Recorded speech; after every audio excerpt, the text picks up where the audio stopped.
destruindo as suas vidas, Pai.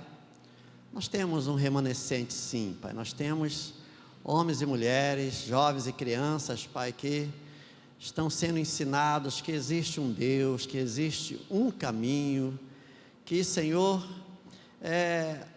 há possibilidade bem evidente, Pai, de não vivermos esta vida que o mundo oferece, essas atrações, Pai, que parecem tão boas, mas que são, na verdade, caminho de morte, Pai.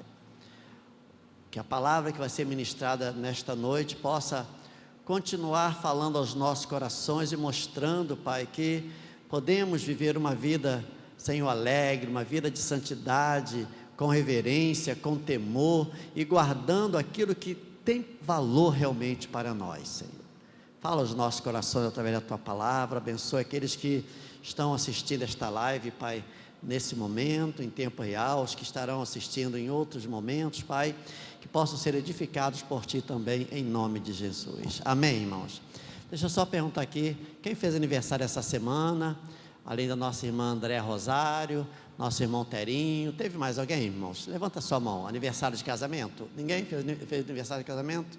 Ok, Deus abençoe então esses irmãos que eu citei aqui. Eu comecei falando de manhã, irmãos, sobre 5 coisas que nós precisamos guardar. Claro que tem muito mais coisas, não é? Eu já preguei há uns tempos atrás uma mensagem falando sobre 3 coisas, mas de manhã eu comecei falando sobre essas 5 coisas imprescindíveis, que se nós não guardarmos, irmãos, nós vamos ter uma vida cristã muito aquém, né, da que Deus deseja para nós. Nós podemos ter uma vida cristã, podemos levar a nossa vida cristã de qualquer maneira, aguardando a volta de Jesus, né, procurando não sair dos caminhos do Senhor, para não perdermos a salvação, para não, sermos tirados da presença de Deus, para não sairmos melhor, né? Deus não nos tira, mas para nós não nos apostatarmos e até Jesus voltar, ou então podemos viver uma vida de qualidade. Isso aí, irmãos, acontece em todas as áreas da nossa vida. Um médico, ele pode trabalhar, né, na sua profissão com muita excelência, ou ele pode trabalhar apenas para cumprir a sua carga horária e ganhar o seu dinheiro. Assim também um professor, assim também qualquer profissional, e assim também o cristão. O cristão, ele pode viver, sem se preocupar muito, cumprir lá com as suas obrigações, quando é escalado, ou ele pode escolher, né, voluntariamente ter uma vida cristã de qualidade, uma vida cristã, né, que realmente dê prazer a Ele, mas que principalmente glorifique a Deus na sua vida. E de manhã eu falei, entre outras coisas, irmãos, que nós precisamos guardar. Vou só resumir, né, esses 2 pontos que eu falei de manhã. Primeira coisa que eu falei é o nosso coração. Lá em Provérbios 4, 23, você pode abrir a sua Bíblia aí rapidinho, Provérbios capítulo 4, versículo 23, entre essas coisas que eu quero refletir com os irmãos que devemos guardar, a primeira delas que eu anotei aqui e que eu trouxe de manhã para a igreja é o coração. O coração, irmãos, ele é corrupto, ele é enganoso, ele é mau. Se nós não tivermos o cuidado de protegermos devidamente, né, levando a proteção, a guarda do coração para o sentido literal, o coração mesmo, esse órgão vital, nós sabemos que nós não tivermos cuidado com o nosso coração, né, nós vamos ter muitas dificuldades físicas, né? Pessoas com problemas cardíacos, pessoas com coração grande demais, pessoas com arritmia cardíaca, pessoas que, enfim, o coração, né, ele é vital, Só que quando Salomão fala em Provérbios 4, 23, você achou? Pode ler comigo, irmãos? Sobre tudo que se deve guardar, guarda o coração, porque dele procede as fontes de vida. Quando Salomão fala isso, claro que ele não está falando desse órgão do nosso corpo humano, ele está falando do sentimento, ele está falando da alma, ele está falando, daquilo que é no mais íntimo do nosso ser. E quando nós não guardamos o nosso coração, irmãos, nós vamos ter dificuldades, porque nós devemos ter muito cuidado, né, com quem nós estamos abrindo o nosso coração. Você já ouviu alguém falar assim, não, fulano abriu o seu coração, né? De vez em quando, eu citando aqui o nosso bispo Walter, né, que tem a sua vida, tem seu ministério, né? De vez em quando lá no nosso presbitério ele fala assim para nós: hoje eu vou abrir o meu coração para vocês, quer dizer, hoje eu vou contar coisas que não costumo contar, né, sempre. E ele fala a história da vida dele, a história do pai dele, a história da Igreja Nova Vida, ele fala das suas alegrias, ele fala das suas decepções. Hoje à tarde eu ouvi o bispo Walter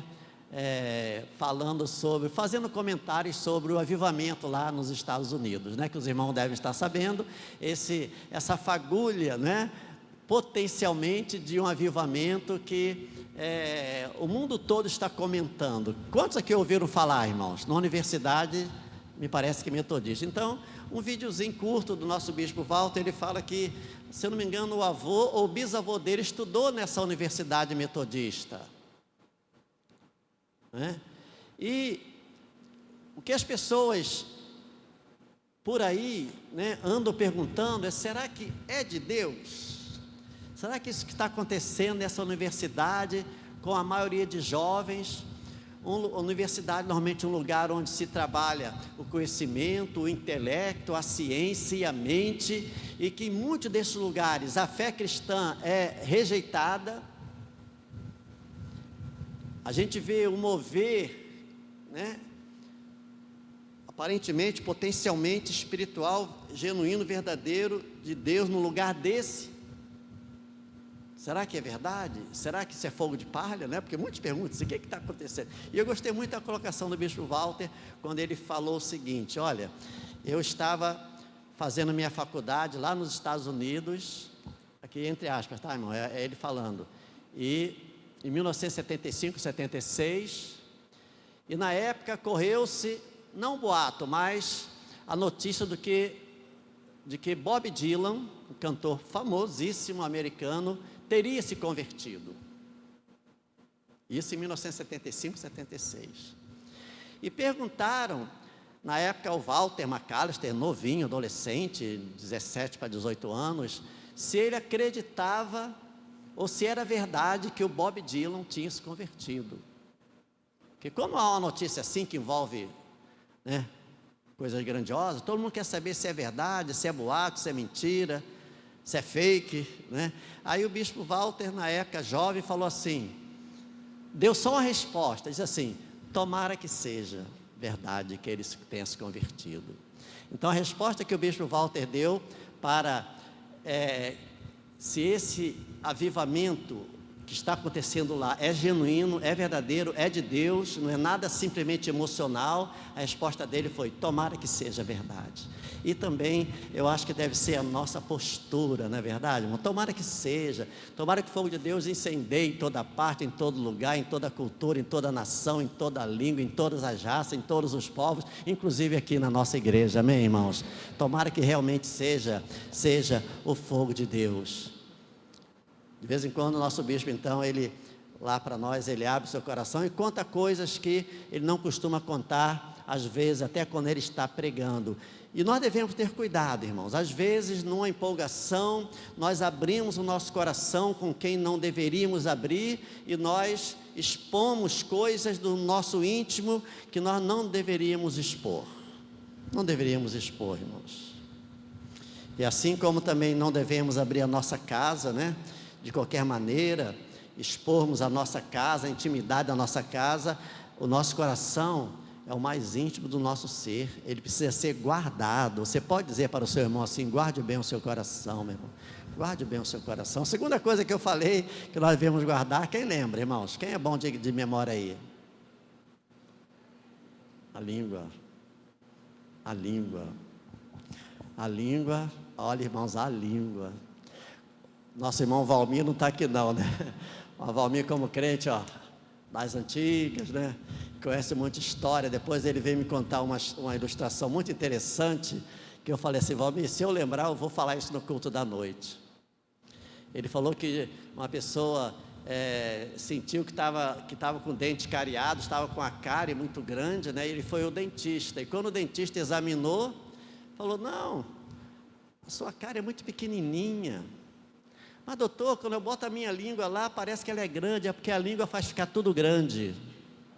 A língua faz tudo parecer grande, a língua aumenta, a ideia é essa. E realmente, irmãos, se nós não soubermos guardar, quando fala os lábios aqui, é o que o salmista fala no Salmo 141, versículo 3: põe guarda, Senhor, na minha boca, vigia a porta dos meus lábios. E aqui, irmãos, a ideia é que o salmista, e eu diria que simboliza todos nós, irmãos, temos alguns mais, outros menos, irmãos, isso com certeza, mas de um modo geral, temos uma dificuldade de às vezes segurarmos as palavras, né? Não falarmos. O próprio Tiago fala que não devemos nos tornar mestres, né? Nem todos serão mestres, porque o mestre é aquele que fala muito, é aquele que ensina, e ele tem que ter muito cuidado, porque ele vai ser potencialmente mais levado a falar o que não deve.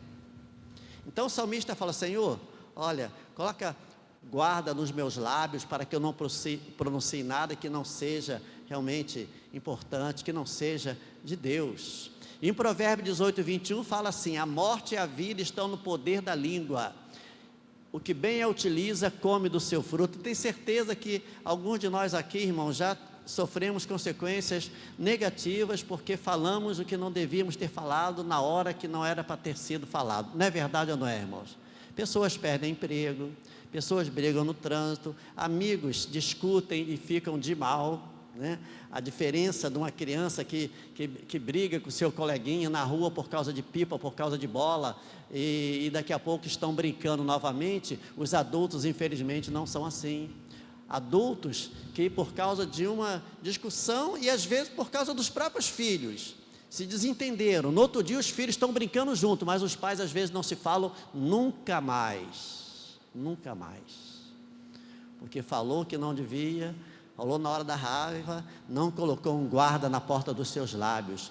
E eu não vou ler não, mas, né, porque é um texto grande, mas Tiago, capítulo 3, versículo de 1 a 12, fala de como a língua, irmãos, é um órgão pequeno, mas muito perigoso. É como uma pequena fagulha que incendeia, né? Incendeia uma mata, incendeia, sabe, uma cidade.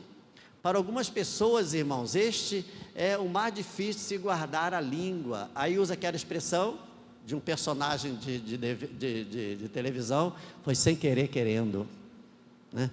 Foi sem querer, saiu sem querer. Aí já ofendeu, já magoou, já distratou, já brigou. Não é verdade ou não é, irmãos? Você pode repetir comigo: Senhor, coloca um guarda na porta dos meus lábios. Mas tem gente que luta com o guarda e mesmo assim fala o que não deve. Vence o guarda, vence o anjo. E agora com as redes sociais, então, irmãos, quantas coisas, bobagens são ditas, quantas ofensas, quantas indiretas. Quando nós estamos digitando ou compartilhando alguma coisa, né, na verdade é como se estivéssemos falando, né, irmãos? Só que estamos falando para o mundo. E não estou falando do mundo secular não, irmãos, estou falando das redes sociais dos cristãos, que, sabe, são tão mal usadas em alguns momentos. Que nós possamos todos os dias fazer esta oração. Repita comigo mais uma vez: Senhor, põe o guarda na porta dos meus lábios. Amém, irmãos? E a terceira coisa que eu só iniciei, e eu vou explanar um pouquinho mais, né, de manhã. A terceira coisa que nós devemos guardar são os nossos pés, no sentido também alegórico, no sentido figurado, mas principalmente no sentido espiritual. Quando Salomão fala em Eclesiastes 5:1 assim: guarda o pé quando entrares na casa de Deus. Só essa primeira parte: guarda o teu pé quando você entrar na casa de Deus. Isso fala de reverência, irmãos. Isso fala de respeito, isso fala de disciplina. E o sentido aqui, irmão, de guardar o pé, é claro que é reverência quando nós estamos no templo, quando nós estamos na casa do Senhor. Os irmãos concordam? Só quem concorda vai levantar a mão comigo, vai levantar a mão, tá?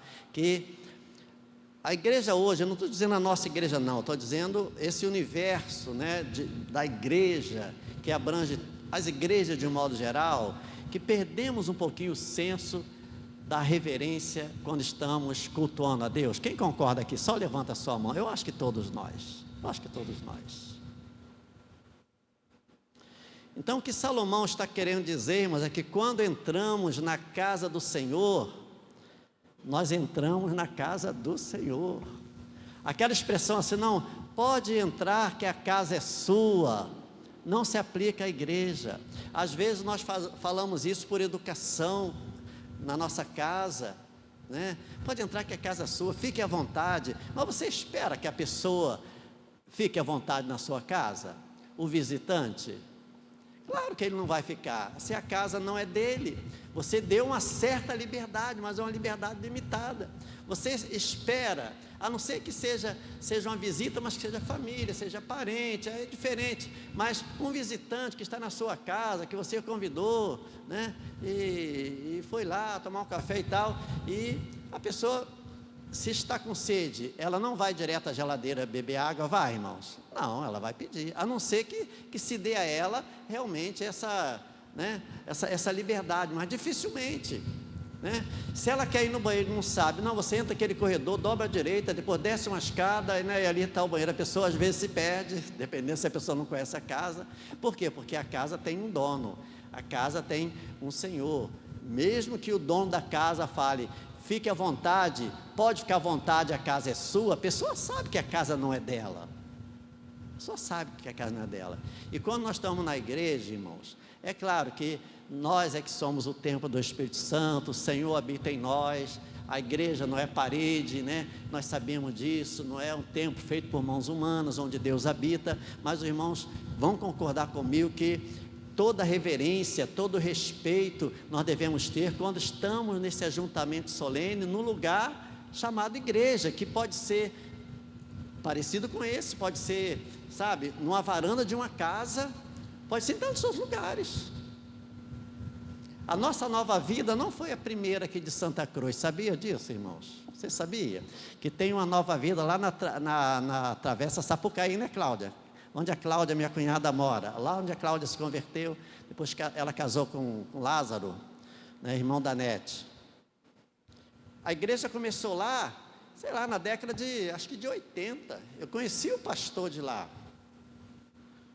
Aliás, antes do pastor Norival, foi um outro irmão que estava lá. Você lembra o nome dele, Cláudia? Não lembra não, né? Era um irmão que foi enviado pelo meu pastor para abrir um grupo de vida, que era hoje chama-se de célula, de pequenos grupos, mas era o grupo de vida.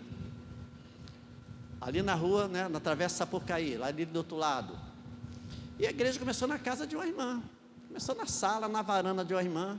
Assim como muitas igrejas começam num lugar pequeno, numa sala, numa varanda, debaixo da árvore, depois alugam, né, e tudo. Depois essa igreja, eles compraram o terreno, né, depois fizeram a igreja.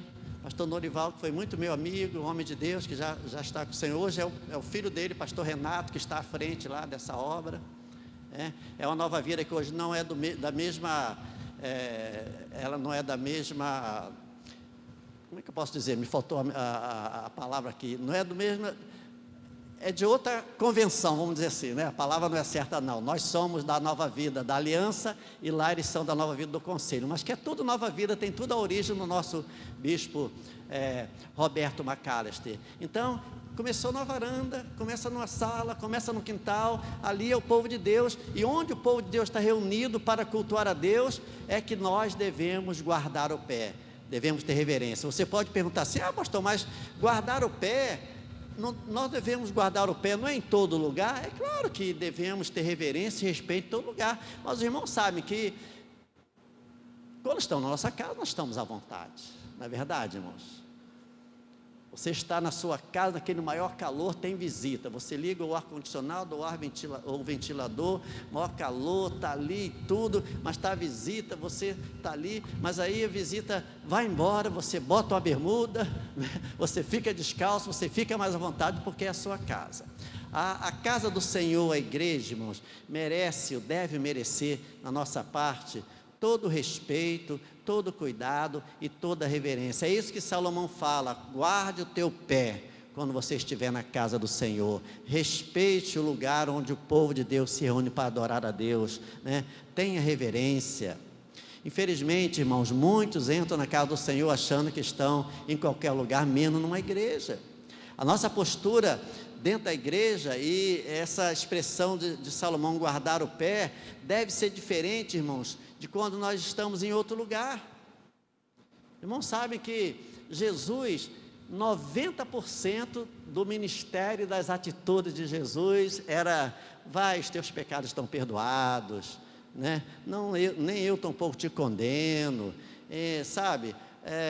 Bem-aventurados mansos, os humildes, pacificadores. Jesus estava sempre levando palavras assim amáveis, palavras doces, palavras mansas. 90% do ministério de Jesus, mas teve pelo menos um momento, irmãos, que Jesus saiu do sério.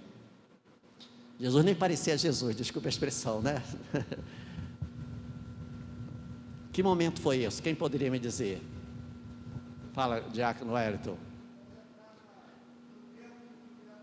Ele entra no templo, irmãos, a semana da crucificação, a semana mais tensa para ele.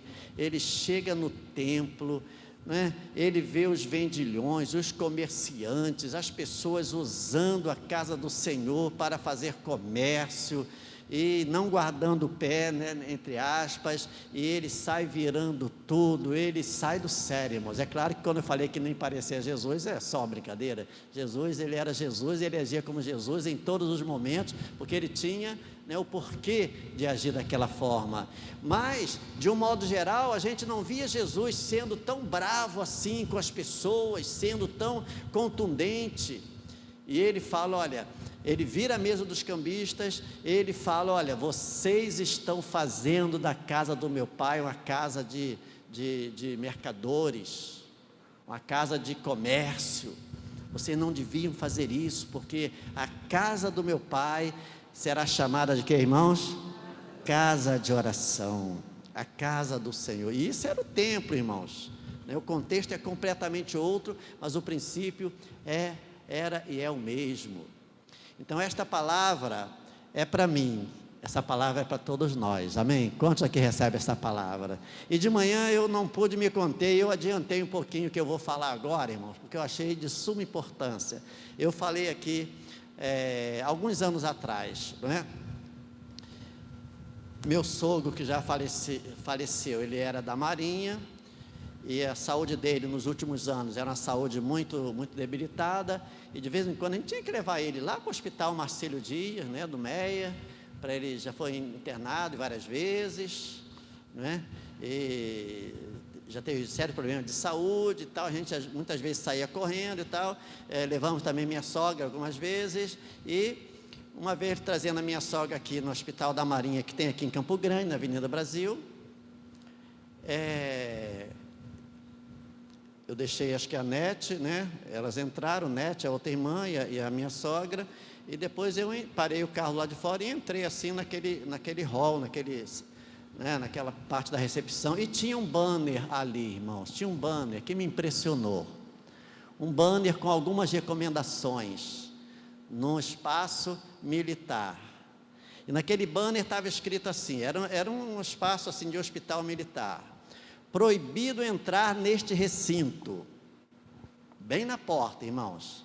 Você sabe o que estava proibido, que estava escrito naquele banner?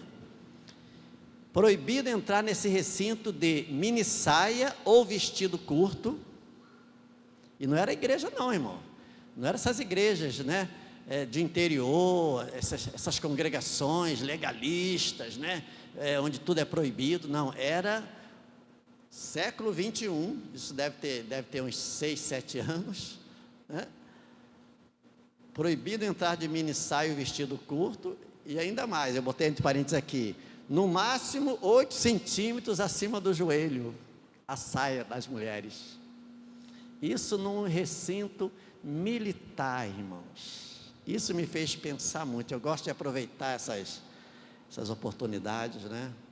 Proibido entrar também de roupa decotada demais ou transparente, de bermuda e de camiseta. É claro, irmãos, que a igreja, ela precisa ser muito criteriosa com relação a isso, né? É claro, irmãos, Não estou dizendo que uma pessoa que esteja de bermuda, né, um visitante não vai entrar, ou de camiseta não vai entrar, né? A nossa igreja, né, nós temos muito cuidado com relação a isso. De vez em quando os irmãos sabem que entra uma pessoa aqui embriagada, não é verdade, irmãos?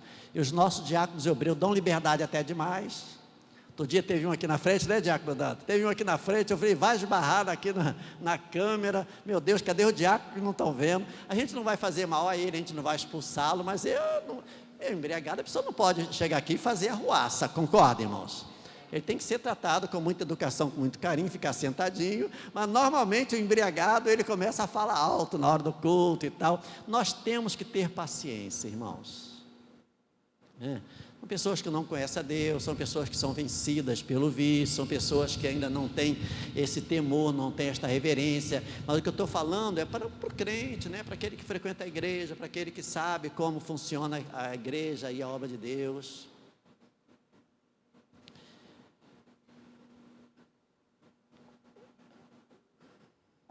Você está com o seu celular aí? Me deu vontade, na hora de eu falar do celular, irmãos, eu pedi para o irmão ligar para o meu celular e eu atender aqui na hora. Atender e ficar 1 minuto aqui atendendo. Não posso ir agora não, agora eu estou pregando, todo mundo sabe que eu sou pastor, rapaz. Não, mas aqui é o Senhor que quer falar contigo, eu sou Deus. Então, quando nós entramos na igreja e deixamos que o celular, irmãos, ainda tenha alguma preferência naquelas 2 horas que nós passamos na igreja, nós estamos dizendo que o que está se passando no culto não tem tanta importância. Não tem tanta importância.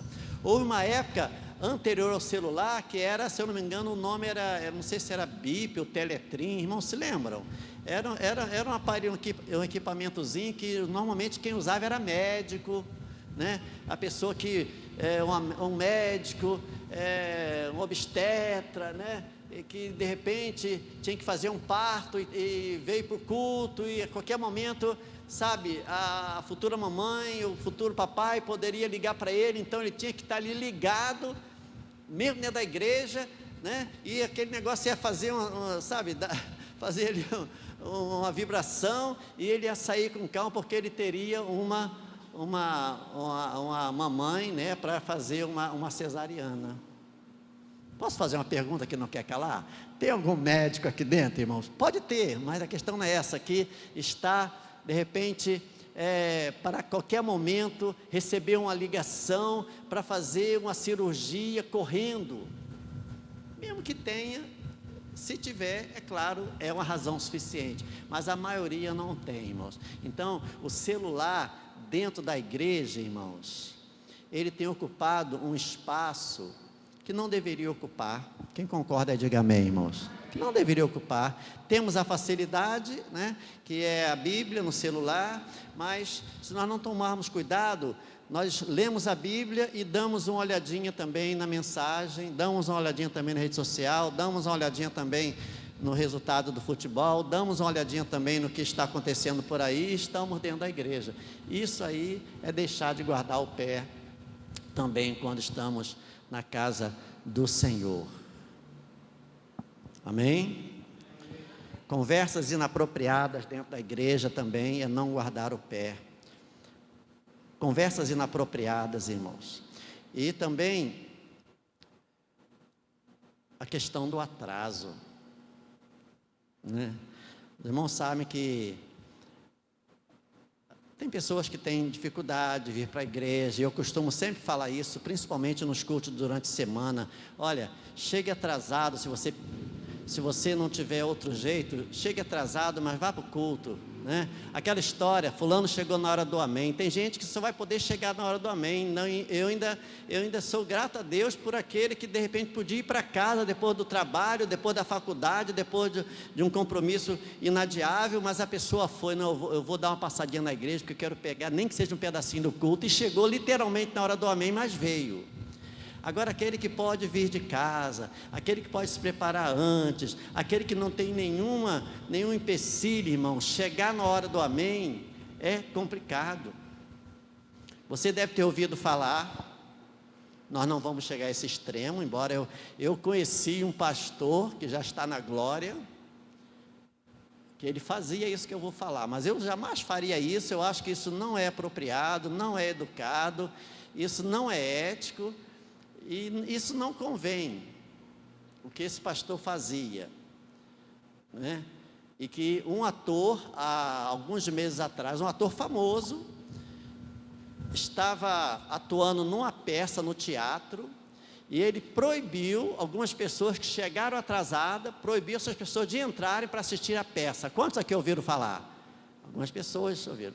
Jamais uma igreja deve fazer isso, irmãos. Eu estou apenas citando, mas mostrando porque, na cabeça desse ator, não vou falar o nome dele aqui, a plateia, né, um lugar para 500 pessoas, 300 pessoas, 200 pessoas chegaram antes da hora, sentaram, se prepararam, esperaram a atuação dos atores, e 100 pessoas, né, hipoteticamente, não chegaram, e na hora que a peça estava começando, os atores precisando de concentração, de muito silêncio, entram as pessoas. Normalmente as pessoas entram falando, entram cochichando, entram brincando, iam tirar a atenção dos que estavam assistindo, ia tirar a atenção dos atores que precisavam ter um ambiente muito tranquilo para poderem se lembrar das suas falas.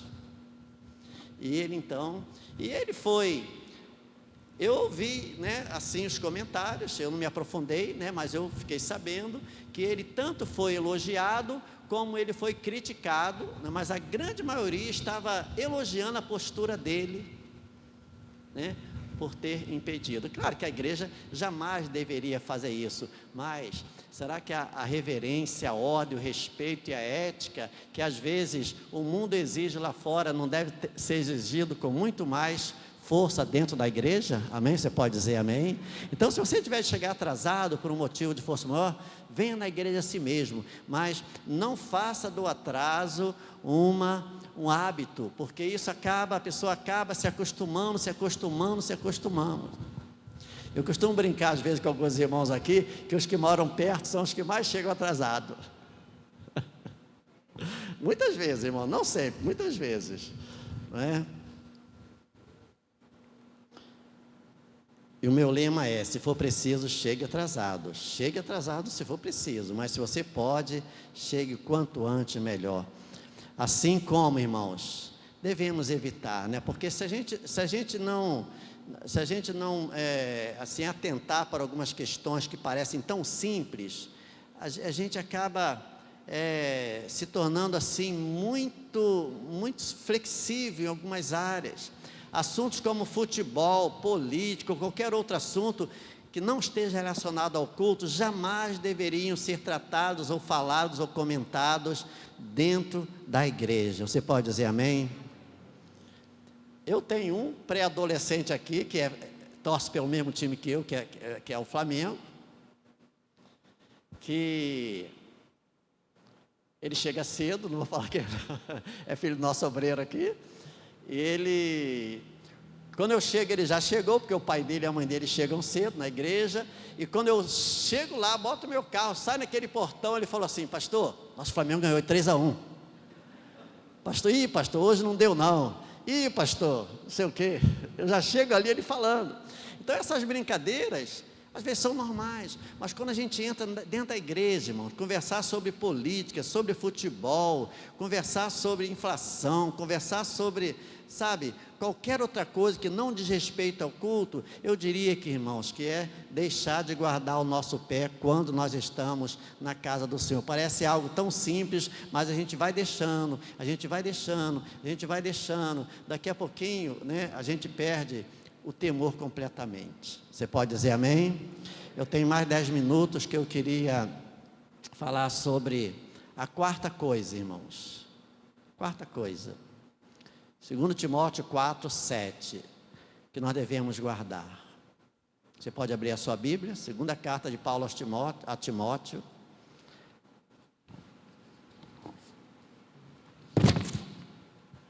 capítulo 4, versículo 7.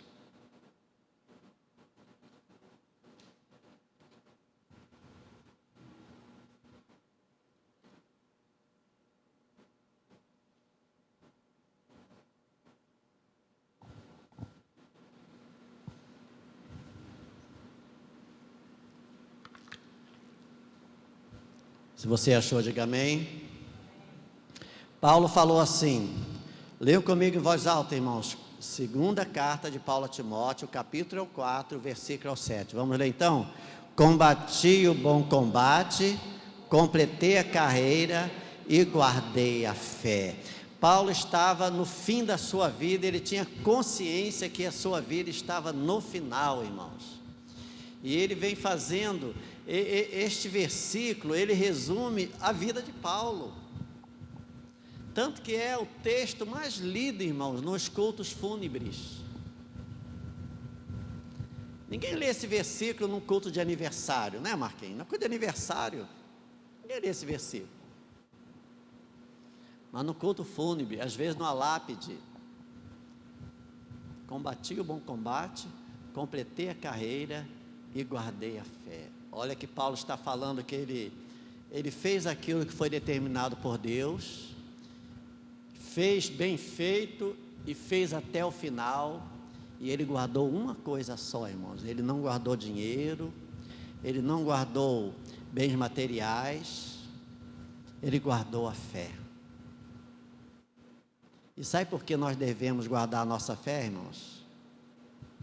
Porque a fé é a energia que nós precisamos para viver, é a fé. O carro, ele só se move com, entre outras coisas, mas com combustível. Ele pode estar com a sua parte mecânica, elétrica perfeita, irmãos. Mas se não tiver o combustível, não vai adiantar. Ele não vai sair do lugar. E a fé é exatamente o combustível que move a nossa vida, enquanto Jesus não vem. Hebreus 10, 38 diz assim, o justo viverá pela fé. Então, viva pela fé e guarde a sua fé. Mas além de ser essa energia, irmãos, que nos mantém ativos, a fé também é dispensável se nós queremos agradar a Deus. Hebreus 11, 6 diz assim, você conhece esse versículo, sem fé, fale comigo, sem fé é impossível agradar a Deus. E quem é que não quer agradar a Deus, irmãos? Mas a pergunta é, como podemos agradar a Deus? O que podemos fazer que vamos agradar a Deus, que vamos dar prazer a Deus? Paulo fala, aliás, Paulo não, né? A gente não sabe se era Paulo, o autor aos Hebreus fala que é através da fé. Se não tivermos fé, podemos ter tantas coisas, mas nós não vamos agradar a Deus. E também, irmão, no final da nossa carreira cristã, nós podemos ter guardado tantas coisas, tantos bens materiais, podemos ter deixado ou deixar uma boa herança, né, para os herdeiros. Mas se nós não soubermos guardar a nossa fé, não vai adiantar nada. A nossa fé tem que ser guardada até o final. Quando Paulo fala em 1 Coríntios 13 sobre o amor, ele coloca o amor num patamar elevado porque move os relacionamentos entre as pessoas, mas ele fala que há 3 coisas que vão permanecer até o final: a fé, a esperança e o amor. Olha a importância da fé, irmãos, olha a importância da fé. E para terminar, irmãos, às vezes nós não guardamos o que deveríamos guardar, porque o nosso coração guarda outras coisas, porque a nossa alma guarda mágoa, guarda ira, guarda pecados. Mas que a partir desta noite, não é? Eu sei que não falei nada novo para a igreja, mas que a partir desta noite a nossa vida com Deus, ela ganha assim um sentido de maior intimidade. A gente possa tomar muito cuidado, né, com quem nós estamos abrindo o nosso coração. Vamos guardar o nosso coração, vamos guardar os nossos lábios, vamos guardar o nosso pé quando entramos na casa do Senhor, e vamos guardar esta fé, porque é através da fé que nós um dia vamos nos encontrar com Deus, que o mesmo Paulo falou, pela graça, não está fraco, pela graça sois salvos, mediante a fé, e isso não vem de vós, é dom de Deus. Que Deus nos abençoe, amém, irmãos?